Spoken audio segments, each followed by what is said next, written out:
Salut tout le monde, bienvenue à Zone Junior, épisode numéro 3. Jérôme Bérubé encore avec vous. Aujourd'hui, l'épisode, je vais vous parler de les matchs des recrues des Canadiens contre les Maple Leafs qui viennent de se dérouler en fin de semaine. Donc, je vais vous donner un peu mon opinion sur les espoirs en général des Canadiens. Et peut-être à la fin, je vais vous parler des quelques espoirs des Maple Leafs. Mais assez vite pour les espoirs des Maple Leafs. Donc, juste avant de commencer, juste vous rappeler que vous pouvez suivre Zone Junior sur différentes plateformes de médias sociaux, comme TikTok, comme Instagram, comme Facebook, comme YouTube, évidemment. Donc, je vais inscrire les liens dans la description de cette vidéo-là. Et si vous voulez, vous pouvez suivre Zone Junior sur les différentes plateformes de médias sociaux. Donc, en fin de semaine, on avait deux matchs euh, canadiens contre Toronto, des matchs de recrues qui étaient au Centre Bell. Donc, je vais vous parler un peu de ce que j'ai vu, de ce que j'ai pensé des espoirs canadiens qui ont participé à ces deux matchs-là. Donc, on commence avec Lane Hudson. Évidemment, beaucoup de gens parlent de Lane Hudson depuis l'année passée, évidemment. J'ai trouvé que la partie numéro 1, c'était le meilleur joueur du Canadien. Il a été encore très bon la partie numéro 2. Évidemment, ses feintes avec ses mains, ses feintes avec ses mouvements d'épaule, son habileté à créer de la fausse information sur la glace font de lui un joueur assez spécial en possession de rondelle. Juste pour vous donner une idée, là, on dit souvent ce joueur-là peut contrôler la rondelle dans une cabine téléphonique. Ben, c'est un peu ça, Lane Hudson. À l'occasion, on a essayé d'en faire un peu trop, mais ça, c'est normal dans des parties de recul comme ça. Là. Il n'y a pas vraiment de structure de jeu. Donc, les joueurs plus talentueux essaient souvent d'en faire un peu trop. Ce qui est normal, puis c'est correct. Son coup de patin, ben son coup de patin est correct. Quand on parle du patin avant, c'est un peu plus challengeant pour lui avec son coup de patin en arrière. Backward skating, comme qu'on dit en anglais. J'ai vu quelques fois comme des joueurs rapides, c'était un peu plus difficile. Donc, c'est de quoi que je vais surveiller quand il va jouer contre des vrais joueurs de la Ligue nationale. Une chose que j'aime beaucoup de lui, c'est tout un compétiteur. C'est un gars, tu vois, qui adore ça, jouer au hockey, qui veut t'sais, pousser le pace de la game, puis il abandonne jamais. Même des fois, il va perdre la rondelle, puis il va revenir. On l'a vu durant la partie numéro 2 faire ça. Il perd la rondelle, revient, crée un revirement. Donc, c'est pas un joueur qui abandonne sur aucun jeu. Un peu comme les parties contre les Red Wings l'année passée, c'est, il se passe souvent des choses positives quand il est sur la patinoire. Il rend les choses très excitantes, évidemment, mais la plupart du temps, c'est positif, qu'est-ce qui se passe avec lui sur la glace. Évidemment, je vais être le premier à parler de son jeu défensif, de sa force physique, mais je me souviens une chose que Scott Niedermayer avait dit dans ses belles années avec les Devils. Il avait dit la meilleure défensive, c'est quand j'ai la rondelle. Parce que si j'ai la rondelle, ils peuvent pas compter de but. Puis c'est une chose quand tu scoutes des petits défenseurs, puis tu essaies de comme comprendre ou faire une projection sur ces joueurs-là dans la Ligue nationale. Il y a beaucoup de petits défenseurs, puis ça n'a pas marché. Puis une raison pourquoi ça n'a pas marché, c'était pas vraiment des joueurs qui drivaient le play. Des play drivers, là. Mais quand tu es un play driver, ça veut dire que tu as tout le temps la rondelle. Ton équipe, quand tu es sur la patinoire, garde la rondelle plus souvent qu'ils l'ont pas. Donc, c'est un peu la clé pour des défenseurs comme Lane, d'être des play drivers, de garder la rondelle. En anglais, on appelle ça le puck management. C'est que si. C'est un peu. je regarde un peu un gars comme Quinn Hughes, tu sais, c'est pas un grand joueur défensif, évidemment. Tu sais, il est juste comme Lane, il est limité physiquement à ce qu'il peut accomplir, surtout dans les batailles un contre un, le long des rampes, en avant du filet. On va prendre Lane Hudson, par exemple, là. Si quand Lane est sur la patinoire, son équipe à la rondelle 65% du temps, n'importe qui va prendre ça, là. Ils vont dire je suis correct avec ça, parce que Lane, quand il est sur la patinoire, le Canadien à la rondelle 65% du temps. Les coachs ils vont te serrer la main, ils vont dire je vais prendre ça. Donc, c'est un peu ça le challenge pour les petits défenseurs. Qu'on dit ah, mais défensivement, il va être capable de survivre, blablabla, blablabla. Si Lane, quand il est sur la patinoire, l'équipe à la rondelle 60-65% du temps, il va y avoir beaucoup plus de bonnes choses qui vont se passer que de mauvaises choses. Donc, si tu fais des mathématiques, à la fin de la journée, ça va être positif pour le Canadien. Pas mal plus positif que négatif. Adam Engstrom, lui, c'est un défenseur que j'avais hâte de voir jouer sur des petites patinoires. Et il n'a pas déçu. Ça a commencé un peu brouillon à la partie numéro 1. Il a pris une mauvaise décision sur un pinch, il est allé un peu trop agressif sur le joueur qui avait la rondelle, puis ça a amené à la pénalité de Reinbacker, puis finalement, ça a amené à un but des Leafs. Mais il s'est repris par la suite. Il a compté pas longtemps après ça. Il a fait une belle lecture de jeu pour s'amener en zone offensive, puis il a pris un bon lancer au filet. Belle célébration aussi. Euh, il y a des bons atouts. Engstrom, c'est un bon gabarit, un bon coup de patin pour ce gabarit-là. Il est très patient avec la rondelle, euh, pas très nerveux. Il a un bon tir également. C'est pas nécessairement un gars qui est élite dans rien. C'est pas un gars élite offensivement comme Hudson, comme Mayu, mais c'est pas nécessairement aussi un gars élite défensivement, comme, mettons, Reinbacker. Mais c'est un gars qui a pas vraiment de faiblesse. Une chose que j'aimerais ça voir de lui, c'est, puis on va le voir peut-être dans les matchs NHL, c'est essayer de le voir de jouer une game un peu plus hargneuse, un peu plus physique. Tu vois, on l'a pas vraiment vu contre les recrues des Maple Leafs. Là, on s'en attendait un peu. Puis c'est pas nécessairement son style aussi, là.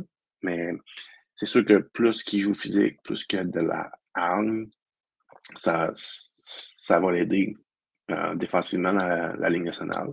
C'est un bon athlète. C'est un gars qui est capable, même s'il se fait prendre en position, il est capable de revenir dans le jeu. J'appelle ça des skating, recovery skating. Euh, et ça, il l'a. Donc, c'est un bon athlète avec un bon coup de patin. Euh, donc, je sais pas si on va voir au vrai camp qu'est-ce qui va arriver. Je sais pas s'il est prêt pour la Ligue nationale, mais je pense qu'il est un peu plus. Si je me fie au camp des recrues, je pense qu'il est un peu plus près de la Ligue nationale de ce que je pensais. Je pensais assurément que c'était un gars pour la Ligue américaine. Je pense pas que j'ai changé d'idée, mais je pense qu'il est un peu plus près de la Ligue nationale que je pensais. Logan Mailloux. Je pense que dans la partie numéro 1, il a été bon sans être excellent. Puis pas mal la même chose dans la game numéro 2. C'est un gars qui est capable de créer des chances de marquer grâce à sa mobilité, la puissance de son tir, que ce soit du poignet ou son lancer frappé. Évidemment, en jouant avec Hudson, il joue un peu dans l'ombre de Hudson, surtout en la partie numéro 1. Comme sur l'avantage numérique, il était plus utilisé comme le tireur. Moi, personnellement, j'aimerais ça le voir jouer. Ça, c'est juste personnellement, mais j'aimerais ça vraiment le voir jouer plus comme le vrai corps arrière.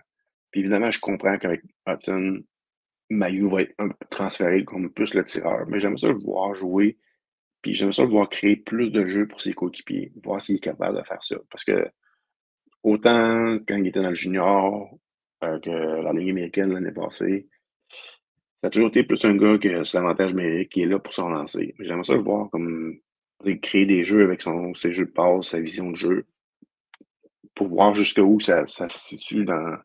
Si je peux donner une cote pour son sens de hockey, son sens de créativité. Ça, c'est une chose que je suis un peu moins sûr dans son cas. Mais évidemment, son lancer est foudroyant.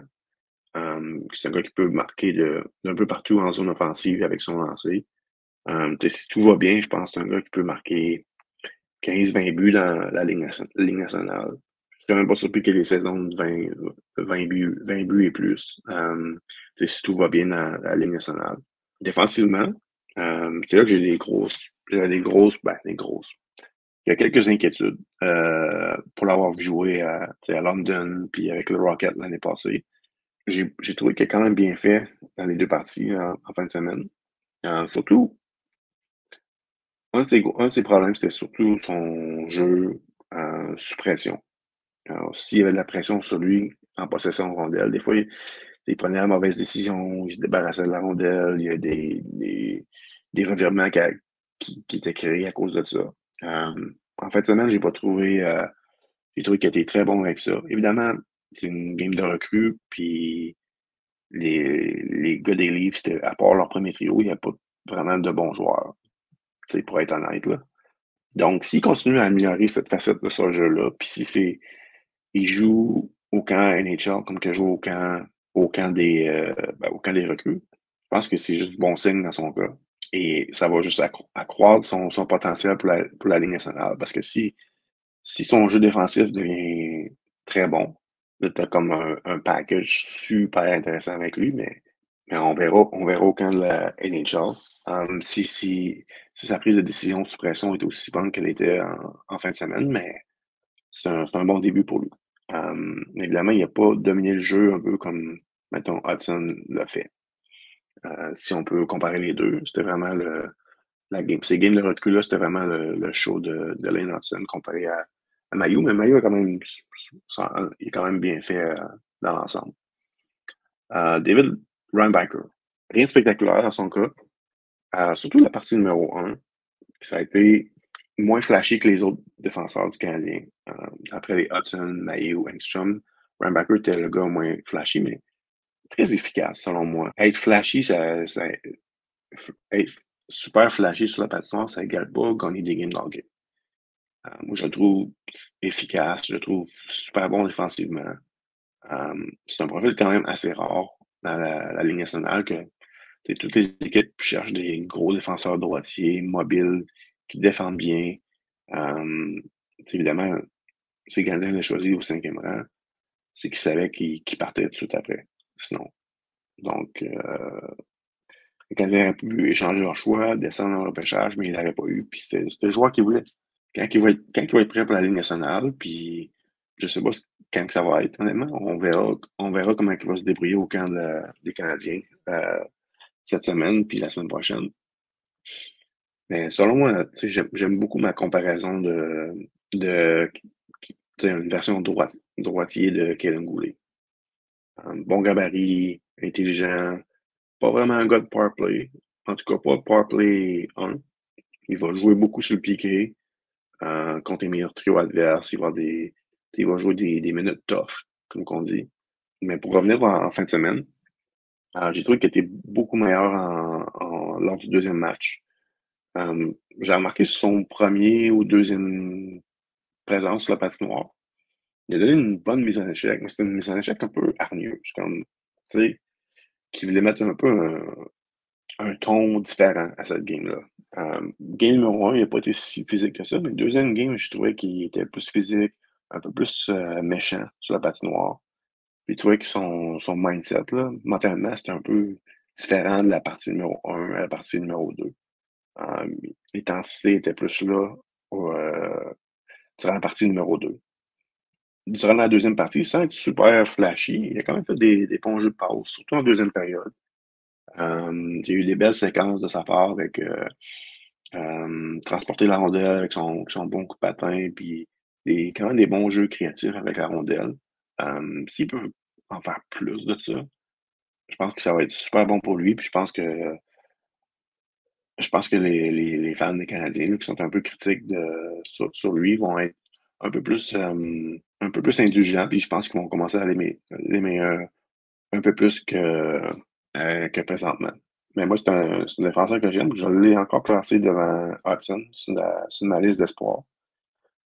Puis une des seules raisons, puis tu sais, j'aime beaucoup Hudson, mais je regarde le hockey des séries, c'est plus des gars comme Devin Reinbacher qui jouent des grosses minutes dans les séries. C'est difficile pour les petits défenseurs.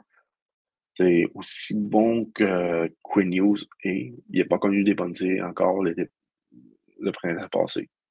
Je suis pas encore convaincu Hudson versus Reinbacher. Je vois avec Reinbacher pour l'instant, mais c'est sûr que ça pourrait changer. Owen Beck, quand même tranquille la partie numéro un dans les deux premières périodes, mais excellent en troisième. Gagnait plus de batailles pour la rondelle, bon sur les mises au jeu.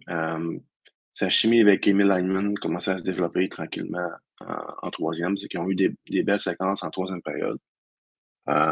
Surtout, il a vraiment bien alimenté Hyman en troisième période, en zone offensive. Il fait beaucoup de Beck fait beaucoup de jeux que les coachs aiment, les petits détails de la game. Son jeu de positionnement est toujours bon. Bon bâton actif en situation défensive. Puis à l'attaque, ben, c'est un gars qui, oui, il est capable de faire des bonnes passes, mais c'est un gars qui a un très bon lancer. Il était très bon en la deuxième partie. Son trio avec Heinemann et Farrell, ça a été le meilleur trio du Canadien, sans même pas proche. C'est un joueur complet.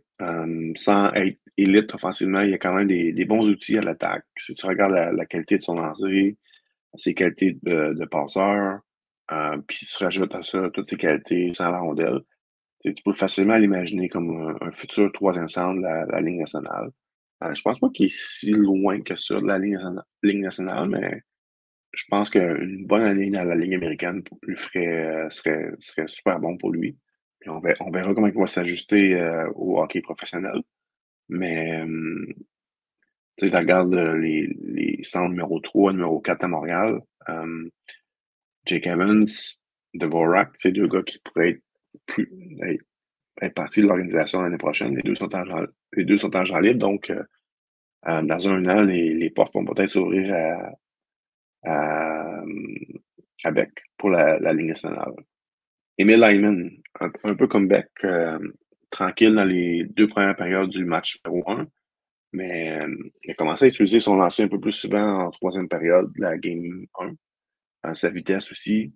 Puis ça s'est continué lors du deuxième match. Il a eu beaucoup de chances de marquer. Il était impliqué en zone offensive, pas en avant du filet. Il a compté un but en avant du filet. C'est un gars qui a un excellent lancer. Il patine, il est puissant.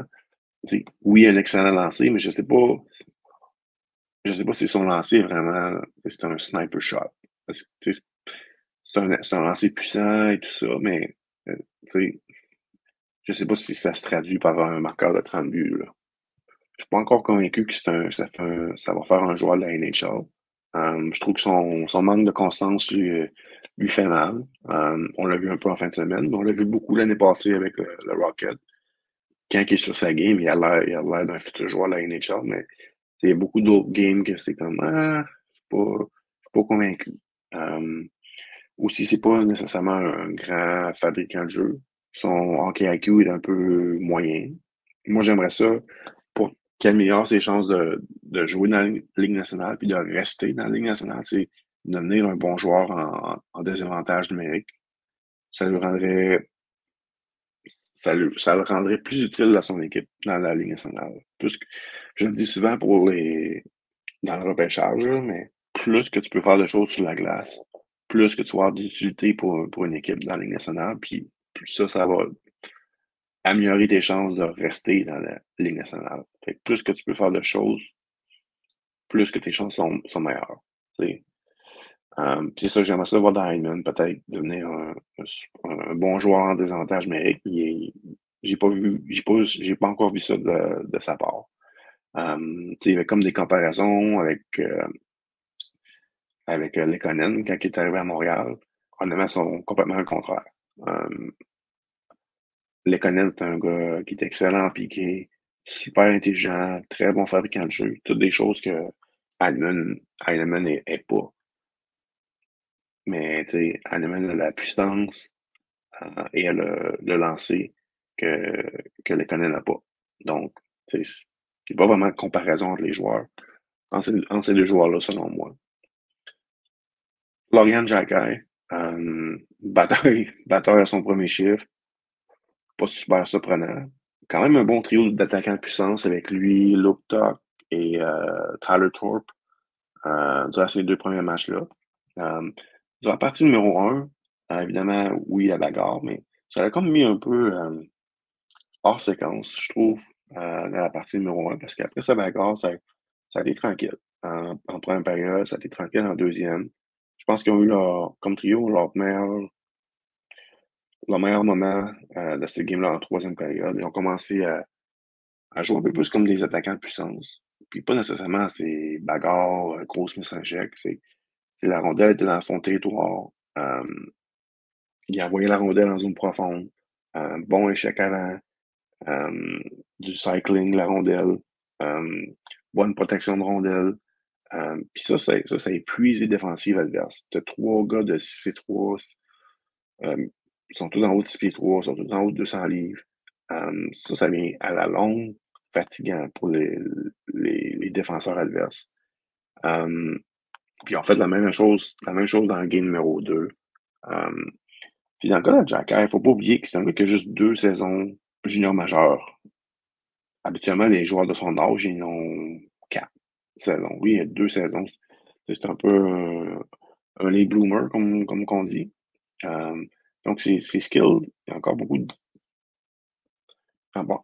progression à faire pour améliorer son maniement de rondelle, mais il n'est pas mauvais.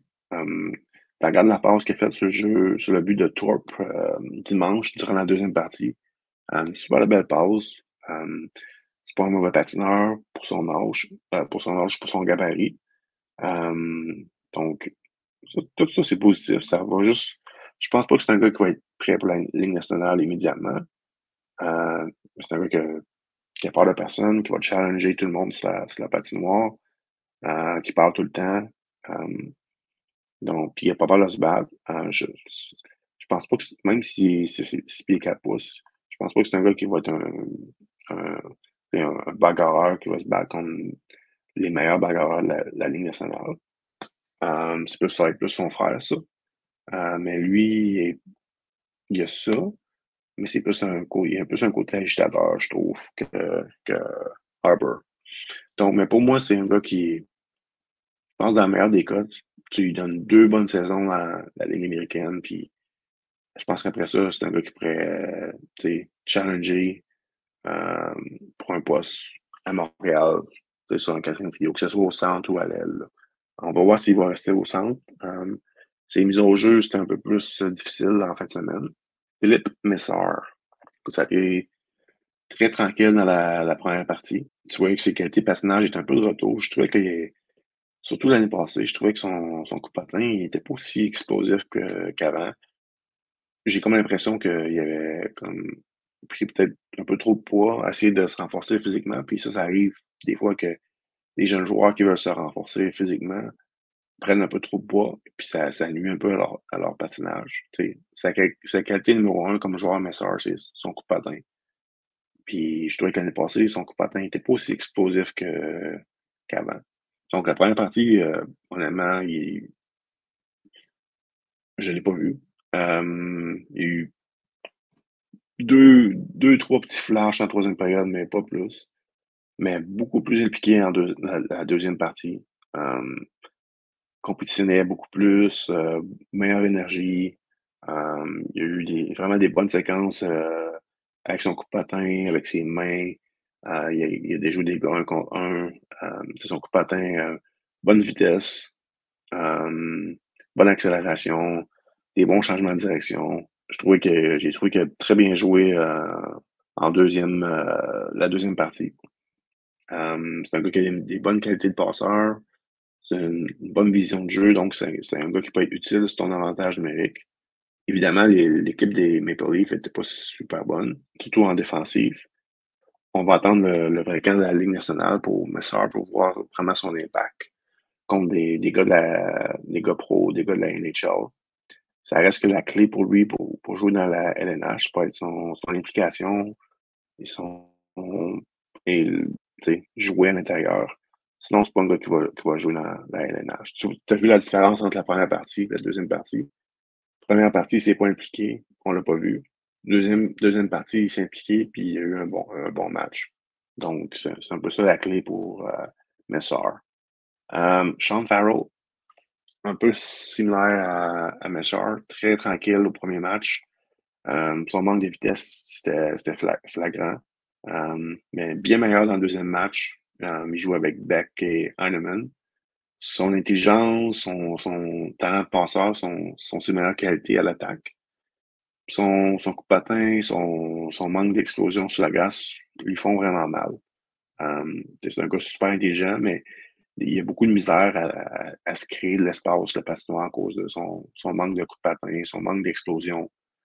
Surtout en zone neutre, c'est là qu'il en arrache le plus. Puis il est facile à contrer parce que il est pas rapide, puis c'est pas un gars fort physiquement, donc c'est pas vraiment un bon combo. C'est un gars qui peut être utile en avantage numérique. En avantage numérique, tu as plus de temps, tu as plus d'espace pour faire tes jeux. Puis on l'a vu dimanche, durant la partie de dimanche, ça a été beaucoup mieux pour lui, surtout en avantage numérique. Puis c'est là qu'il peut vraiment aider une équipe. Et évidemment, sur l'avantage numérique, comme je dis, plus de temps, plus d'espace pour faire ses jeux. Puis évidemment, lui, c'est un gars, c'est un fabricant de jeux. C'est lui qui veut créer des jeux sur le bord du. Il va toujours s'installer sur le sac de mise au jeu, puis il va faire ça. Il va créer des jeux à partir de là. Um, c'est une bonne tête de hockey. Il faut juste qu'il améliore sa vitesse, puis son explosion sur le patin, c'est primordial pour lui. Sinon, c'est pas impossible de jouer dans la LNH, mais ça va rendre la chose beaucoup plus ardue dans son cas. Riley Kidney, lors du match numéro 1, il a fait une belle passe à Thorpe pour un début. C'est un joueur intelligent. En général, c'est un joueur un bon IQ de hockey. Mais son problème est encore là. C'est pas un joueur ou un patineur dynamique. C'est un petit joueur qui manque de force physique, qui patine pas si bien que ça. Surtout, c'est un gros manque d'explosion, un peu comme Farrell. Pas aussi pire que Farrell, mais des petits joueurs qui manquent de patin, c'est jamais bon signe pour la NHL. Il n'y a pas beaucoup qui jouent. T'sais, puis Kidney est pas aussi. Oui, c'est un gars de 6 pieds, mais c'est un gars. C'est pas un gars qui est fort physiquement. Puis c'est quelque chose qu'on dit de lui depuis qu'il a 15 ans. Chaque année, on dit, ah, il va prendre de la masse, il va prendre de la masse, il va prendre de la masse, il va prendre de la masse. Puis, il en prend toujours un petit peu, mais pas assez. Puis, depuis son année de repêchage, c'est un peu ça le problème, c'est que je trouve que physiquement, il a pas progressé aussi que je pensais. Puis, son coup de patin aussi, il n'a pas vraiment progressé autant. Donc, puis c'est un gars qui c'est un joueur de finesse avec des belles qualités de passeur, une bonne tête de hockey. Mais c'est pas un joueur qui va jouer une game physique, c'est pas un joueur qui s'implique physiquement, c'est pas un joueur qui joue à l'intérieur, il joue beaucoup en périphérie. Donc c'est un peu ça qu'on a vu en fin de semaine avec lui. Il a pas mal joué, mais c'est juste que c'est dur pour des gars comme lui d'avoir vraiment un impact. Euh, dans une partie s'ils sont pas impliqués. Puis, tu sais, son implication est beaucoup, tu sais, il y a des hauts et des bas. Pour moi, pour que lui qui joue dans la Ligue nationale, il faut qu'il y ait une grosse progression du côté de sa force physique, puis de son coup de patin. Sans ça, je pense pas que c'est un gars qui va être dans la Ligue nationale. Luke Tuck et Tyler Thorpe, les deux qui ont joué avec Florian Jacquet sur le trio des attaquants de puissance. Tuck a connu un meilleur deuxième match. Il était plus impliqué, un peu moins gêné le long des rampes. Il a pas montré énormément d'habileté avec la rondelle. Donc, à date, je pense que C'est si on retourne dans la NCAA, il n'a pas connu, il n'a pas montré beaucoup de skill à part sa dernière année, sa quatrième année. Puis c'est un peu la même chose qui s'est produit avec le programme américain. C'est un gars qui jouait une game physique, up and down, mais côté talent, euh, c'est quand même limité. Thorpe, pour sa part, peut-être la plus belle surprise du camp en fin de semaine. Il a été quand même bon dans les deux matchs. Euh, c'est un joueur que tu regardes, il a toute une progression. Si tu regardes où il était à son année de 17 ans, puis où il est rendu aujourd'hui, c'est vraiment une belle progression. C'est un gros joueur. Pas encore super puissant, donc il y a encore quelques bonnes années de développement euh, qui s'en vient pour lui pour améliorer sa force physique. Euh, oui, c'est un gars de 6 pieds 5, 200 livres, mais c'est un gars qui pourrait jouer à 6 et 5, 225, 230 livres quand il va être prêt pour la Ligue nationale. Donc, il n'est pas encore là. Tu vois physiquement, il est pas encore. Il, il y a encore du développement à faire pour améliorer sa force. Oui, il est capable de jouer une game physique, mais il est pas aussi confiant physiquement que, mettons, Luke Tuck ou Jack Eye. Il est comme. C'est encore en langage. C'est encore un petit bébé, là. Il y a encore beaucoup de développement à faire. Mais c'est un beau projet pour le Canadien. Il a un bon lancer. Samedi, il a compté avec un bon lancer. Puis dimanche, ben, il a fait un autre but. Vraiment, il a montré des mains, quand même, des mains souples. Un bon tir du revers aussi pour ce but-là. Il savait ce qu'il faisait, honnêtement. C'est un beau projet pour le Canadien côté développement. C'est un gars qui va jouer à Vancouver encore cette année, dans la Ligue de l'Ouest. Puis c'est un gars qui va être intéressant à surveiller dans les 2, 3 prochaines années, là. On va finir ça avec quelques mentions honorables des joueurs de la LHMQ qui ont été invités par le Canadien. J'ai bien aimé Justin Larose dans le premier match. Super impliqué. Euh, c'est un bon compétiteur. C'est un petit joueur avec un patin correct, mais il a beaucoup d'énergie, puis j'ai bien aimé son match. Charles Savoie, aussi très bien fait. C'est un joueur invité aussi qui va jouer cette année. Il est plus éligible pour la Ligue junior majeure du Québec, donc il va jouer soit pro ou soit à l'université, dans les universités canadiennes. C'est bien fait, c'est un joueur intelligent, il est bon le long des rampes. Évidemment, ses habiletés, ses skills, là, c'est limité. Évidemment, sa plus belle année dans le junior majeur, ça a été 45 points l'année passée. Donc, c'est ça. Ça a jamais été un gars qui a vraiment produit offensivement dans la ligue. Samuel Richard, dans la première partie, un peu faible sur un ou deux buts dans la première moitié de match, mais il s'est vraiment bien repris dans la deuxième moitié de match. C'est un gars caractère, donc pas vraiment de surprise ici, mais il a fait des très bons arrêts en deuxième moitié de match. Quand il joue dans la Ligue Jean-Major du Québec avec Rwanda, je l'aimais bien. Sa dernière année, c'était le meilleur gardien de la Ligue Jean-Major du Québec, selon moi. Puis il vient de connaître deux bonnes saisons à l'université UNB au Nouveau-Brunswick.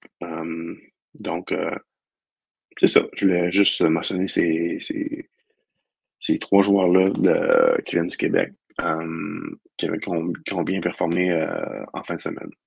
J'avais parlé que je dirais quelques mots sur les cas des Maple Leafs. Donc, rapidement, Easton Cowan a été excellent. Euh, vraiment, vraiment un bon choix des Maple Leafs. C'est un joueur qui n'était pas vraiment classé haut nulle part, à part Hockey Prospect. Je vais, je vais être un peu bias là-dessus, mais on l'avait quand même assez haut sur notre liste. Je pense qu'il était repêché 28e rang. Il était 29e sur notre liste. Mais la plupart des autres listes, il avait 75, 80, 90. Donc, on est pas mal fiers de celle-là. Puis ça va dans la bonne direction. Son coup de patin continue de s'améliorer. C'est un gars qui travaille fort, mais c'est un gars super intelligent. Il a très bien fait en fin de semaine. Fraser Minton. Lui Minton et Cowan, on dirait que sont faits pour jouer ensemble. Vraiment une bonne chimie entre les deux. Minton, Minton, c'est un peu la version Owen Beck des Maple Leafs. Joueur intelligent et qui possiblement va être un joueur de troisième trio, un centre de troisième trio, un peu comme Beck. Et que les deux se ressemblent quand même sensiblement. C'est pas mal le même style de joueur, puis même projection pour la ligne nationale. Nikita Gripenkin, c'est un autre joueur que nous, à Hockey Prospect, on aimait beaucoup. C'est un gars qu'on avait classé, si je m'amuse, 46e pour son année de repêchage. En fait, c'était sa deuxième année de repêchage. On l'a classé 46e. Les Leafs l'ont repêché, si je m'amuse, en cinquième ronde, comme 130e au total. C'est un gars qui a connu deux bonnes saisons à la KHL. C'est pas le gars le plus rapide en ligne droite, mais c'est le gars qui a vraiment des bons changements de direction. Très agile sur ses patins. Très bon fabricant de jeu. Bonne protection de rondelle. Un joueur intelligent. Honnêtement, le premier match a été très bon avec Minton et Cowan. À part ça, très bon match de Dennis Eldeby pour le premier match. Le seul match qu'il a joué en fin de compte. Gardien géant. Un autre, un autre joueur que nous, à Hockey Prospect, on aimait beaucoup, il était classé comme. C'était notre premier gardien classé pour son repêchage. Mais lui, si je m'amuse, c'était son troisième année d'éligibilité. Il n'y a pas de repêchage avant. C'est un gars qui est un peu un développement sur le retard. Un late bloomer, mais il est très bien fait. C'est un géant. Mais c'est un gardien avec des longues jambes. Fait très dur à battre si tu lances la rondelle à ras la glace. Puis c'est un gars qui a des bonnes qualités athlétiques. Puis il est immense, évidemment. À 6 pieds 7 pouces, 220 livres peut-être, là. C'est un bon athlète. Il était pas prêt pour la Ligue nationale tout de suite, mais ça s'en vient. Je pense qu'une bonne saison dans la Ligue américaine cette année va être bon pour lui. Puis que les gros gardiens comme ça, il faut être patient. Ça se peut qu'il soit juste prêt à jouer NHL à 24 ans, 25 ans, 26 ans. C'est pas grave. Faut juste être patient. Puis, à part ça, j'ai bien aimé Irvonen dans la deuxième partie. Pas vraiment eu un impact dans la première partie. Mais la deuxième partie, il a remplacé Gulbenkian sur le premier trio, puis il a très bien fait. C'est un travaillant. C'est un petit joueur, pas un bon coup de patin. Mais c'est un gars qui il est intelligent, puis il va dans les zones qui font mal. Si je m'amuse, il a compté 2 buts dimanche. Les 2 buts, c'était en avant du filet, à côté du filet. Fait que c'est ça. Puis le dernier, peut-être Topi Nimila, le défenseur, un super bon un bon gars pour bouger la rondelle. C'est un c'est un défenseur qui manque un peu de coup de patin. Puis en plus, c'est pas un gros défenseur. Donc, c'est pas nécessairement un bon combo pour la Ligue nationale ou que la Ligue nationale s'en va ou que c'est vraiment une ligue rapide. Mais c'est une ligue rapide et puissante. Puis les joueurs sont de plus en plus gros, de plus en plus avec des qualités athlétiques supérieures. Fait que ça s'en vient de plus en plus difficile pour les défenseurs de 5 pieds 11, 6 pieds qui n'ont pas des qualités athlétiques incroyables. C'est un défenseur intelligent. C'est sa qualité numéro un, son intelligence, son habileté pour bouger la rondelle, mais il manque un peu de coup de patin. Il a très bien fait en fin de semaine, mais c'est normal. C'est un des joueurs qui a quoi, 21, 22 ans. Fait que ça, je m'en attendais qu'il performe bien en fin de semaine, mais c'est le gros, le gros, le gros test pour lui va être c'est au vrai camp des Leafs. C'est un peu il a la même lignée que les Liljegren, les Rasmus Sandin. des défenseurs avec des gabarits moyens qui n'ont pas nécessairement des coups de patin à tout casser. Puis ça les empêche pas de jouer dans la Ligue nationale, mais ils ont pas vraiment, c'est pas des défenseurs qui sont capables de faire un gros impact. C'est là que la Ligue nationale, selon moi, change beaucoup. Il y a peut-être 7-8 ans, des défenseurs comme ça étaient super populaires. Là, de plus en plus, on voit des joueurs plus gros en stature, mais qui ont des qualités athlétiques supérieures à ce qui était il y a 10 ans. Puis, les défenseurs de même sont beaucoup plus utiles à des équipes de la Ligue nationale dans le style de jeu qu'on voit aujourd'hui dans la LNH, surtout en série. Surtout en série, ça devient de plus en plus difficile pour les défenseurs petits ou à gabarit moyen de vraiment de vraiment bien performer dans la série. Ça devient de plus en plus difficile.